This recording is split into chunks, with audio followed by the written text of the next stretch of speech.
and welcome back to my channel. My name is Nicole and today I am going to be doing the Let Me Introduce You To tag by Melinda at A Web of Stories. So she tagged me quite a while ago at this point, I think, in case there was an author that I wanted to introduce. And I immediately thought of one, but I thought I'd wait until October since it's a Victorian author and this is during the time of Victober.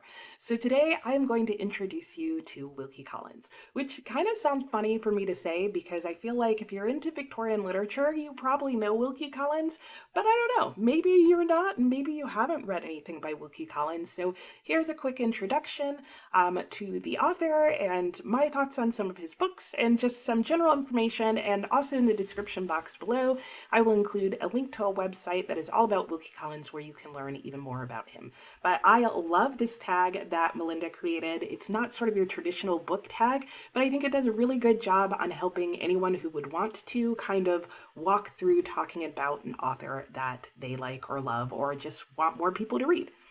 So question one in this, or prompt number one in this, is which author are you introducing? Well, I already said I'm introducing you to Wilkie Collins. So let me introduce you a little bit to the author himself, his life, and some of his friends. So Wilkie Collins was actually born William or Wilkie Collins, and he lived in London pretty much all of his life from 1824 to 1889. He died at the age of 65, and actually not a very happy situation. He basically had a stroke, I believe, in June or July of that year, and by September, due to some more complications, ended up passing away. Overall, by the end of his life, he was not in very good health at all. And that gets me into his life and lifestyle. He had what would have been considered somewhat of a bohemian lifestyle at that time, definitely into excess of love and alcohol and sort of the Victorian day equivalent of a hippie, I guess. He was very much so not your typical Victorian, definitely sort of was against the Victorian establishment, morals and morale and all of those things. He had two long-term relationships with two women that I believe at some point or during most of the parts may have overlapped. But he never actually married either of them nor anyone else, which that alone would have stood him very much outside your typical Victorian establishment society and expectations. And over the course of his lifetime, he was known for consuming a vast quantity of opium, most likely the majority of it in the form of laudanum, since he initially at least started taking it due to some health problems and concerns. It's questionable how much of his ongoing health problems were really just related to his opium usage.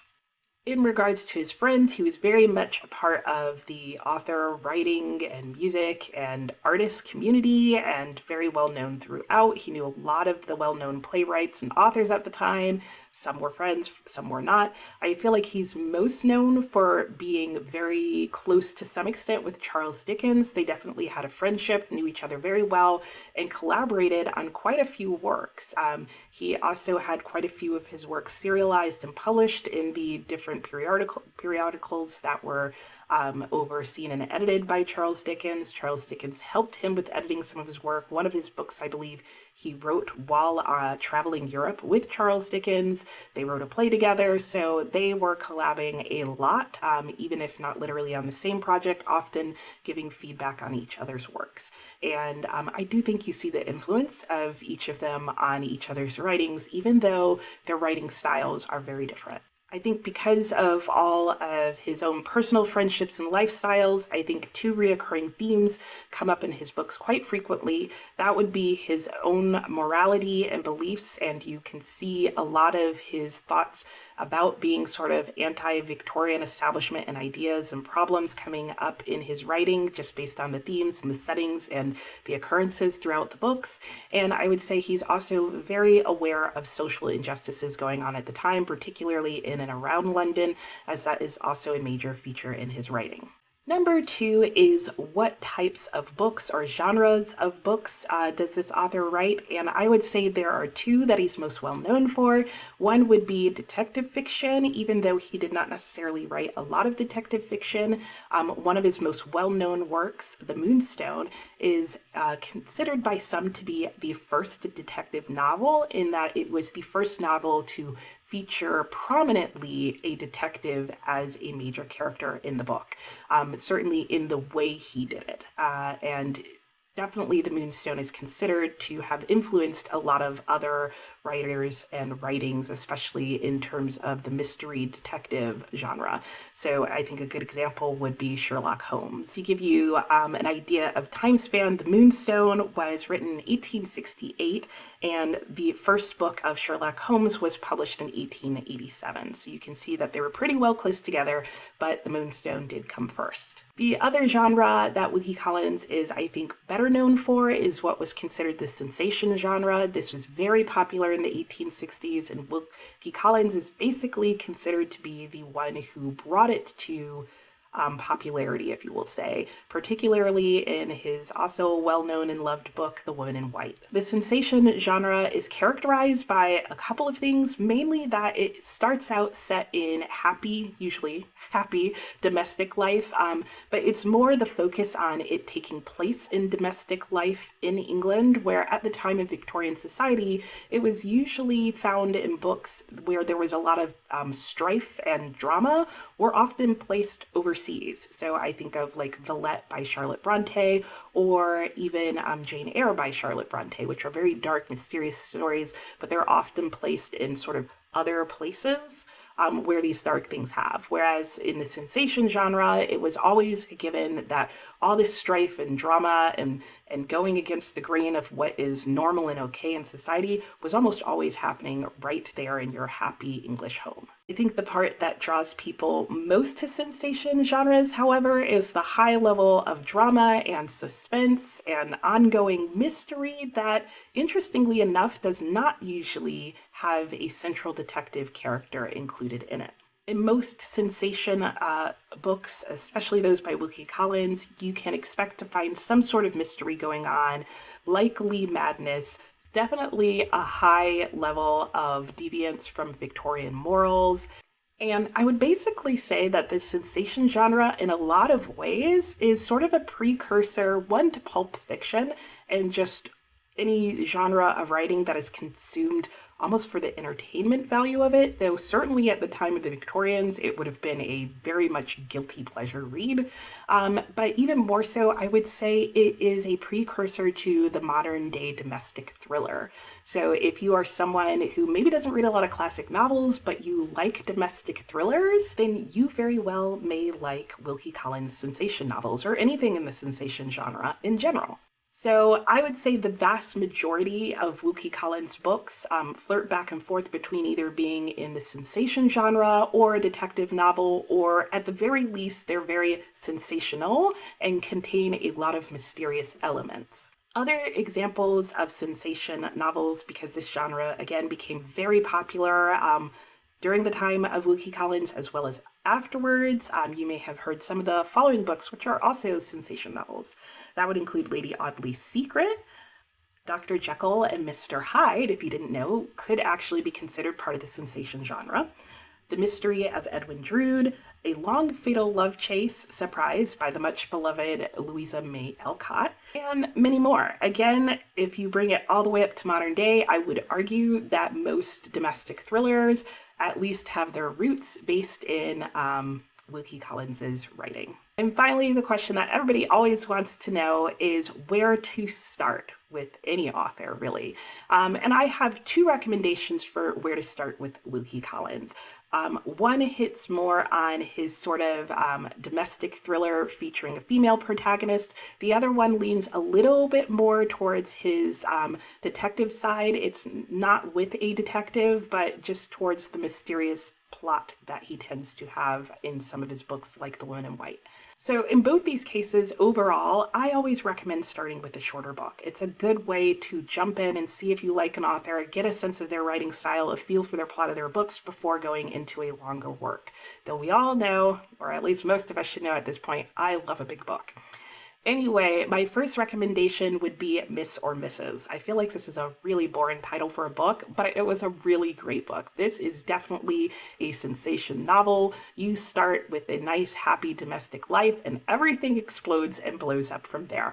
This book just has everything you don't expect to find in a Victorian novel. It is definitely a short story or novella. I don't even think it's 100 pages. It's pretty fast paced. And one of the things I love about Wilkie Collins is, unlike some Victorian novelists, his writing style feels pretty modern and contemporary. He doesn't tend to go for the super long-winded sentences that some people just don't like or struggle to unpack. And Miss or Mrs. is such an interesting story with fascinating characters that you just can't help turn the page. And before you know it, it's reached the height of drama and the ending is unbelievable. The second book that I would recommend is one that I actually recently read. And again, I would recommend just because I feel like it gives you a good sense of his writing style, as well as just the way he unravels mysteries and handles plot twists, because I think he is great at plot twists and taking plots in directions that you just would have never seen happening, especially depending on how many Victorian novels you have read. When I say that he is going against the grain, you see it in every single one of his books, particularly in Basil. I really enjoyed this novel. This is a story about the titular character Basil, where you are just learning about what happened to him earlier in his life and how he got to this point. The book is told with him as your first person narrator. You're not really sure of what his setup is. You just know that he is writing or telling a story to someone about how his own home life was basically destroyed. And the book just goes on from there. It is a very gripping, sad, mysterious novel with lots of weird things. You get some what you think is heavy foreshadowing, but don't trust it. I feel like you can never trust foreshadowing in Wilkie Collins books because 9 times out of 10 you're just wrong. So just be prepared for that. That's all I've got to say about Wilkie Collins. Hopefully you will be interested in picking up one of his 2 books, but I can say that if you're interested in learning a bit more about him or hear me discuss a bit more about Wilkie Collins, I am hoping at some point this month to put out a video where I tier rank every Wilkie Collins book that I've ever read. At this point, I have read all 4 or 5 of his major works, as well as a couple of side books of his that are, I feel like, not mentioned as frequently, but I think are just as good, or if not better, than some of his other works. And I should also mention that Miss or Mrs. and Basil are both books that I gave at least 4 or 5 stars to. And then finally, for the book announcement, I would like to invite you to read Wilkie Collins's novels with me on October 12th, 2024. From 9 a.m. to 9 p.m., I will be hosting an all-day long reading sprint where I will be reading The Evil Genius by Wilkie Collins. And you are welcome to read this book with me. I will put in the description box below a couple of different places where you can get copies of the book for free. Or also, you can always go and try and buy a copy online. I can say that this is one of his lesser known books, so I don't think I've ever seen it currently in print at any bookstore that I've just walked into. You would most likely have to buy a used copy of the book, though they are out there. So this is just a day where you can come. There's 12 hours that I will be online. I will be live streaming this. I will be reading The Evil Genius all day long. You are welcome to read The Evil Genius. It's at your own pace. You can come in whenever you're available, leave when you want to, come back if you want to, and I will just be reading it and maybe sharing some spoilery thoughts or not, just depending. And usually what I also do is include a link during the live stream to my Discord page so we can share spoiler thoughts there, or our shocks and surprise as we read the book along. Oh, I should show you the book because I have it right here. So here's my picture of The Evil Genius. Let me tell you a little bit of what this book is about. This book is a sensation novel, so it definitely falls into that category that I told you about. It's not particularly long. This edition, despite the thickness of the page and how thick the book looks, is just under 250 pages long. It may be longer depending on your edition and the size of of your font. But it is a novel of intrigue and suspense, as it says on Storygraph, and I'll just read you real quickly what the Storygraph blurb says in summary. It is a tale of intrigue and suspense that begins with the ill-fated governess who's been thrown aside like Jane Eyre and David Copperfield. You can expect lots of drama, lots of suspense, probably some sort of mystery or mysterious happenings, as well as social commentary and social injustices happening in this book. So if any of that sounds interesting or exciting to you, I highly recommend picking up this book. However, per usual with my Barnacle Buddy Reads, that's what I call them when we just all latch on and read the same book together, you are welcome to come to this event and read whatever you want. You can read another book by Wilkie Collins, maybe one of the two that I suggested. You can bring another book that you are reading for Victober by another Victorian author, or you can just bring any book at all that you like. It's always fun though when we're reading something that's on theme. So, you know, a modern domestic thriller would also be super appropriate. So that's it for me today. I hope that this was helpful. I tag anyone who would like to introduce an author. I invite you to do this tag video and use it to help you introduce all of us to another author, whether it's a well-known one that you just love or one that you think not enough people are reading or you think maybe people haven't heard about. Be sure to tag me so that I know and I can go and watch your video. And especially if your author is an author that would fit for Victober. I know this is a time of year where everybody's looking for those Victober recommendations. So hopefully this helps you with one. And that's it for today, and I'll talk to you next time. Bye.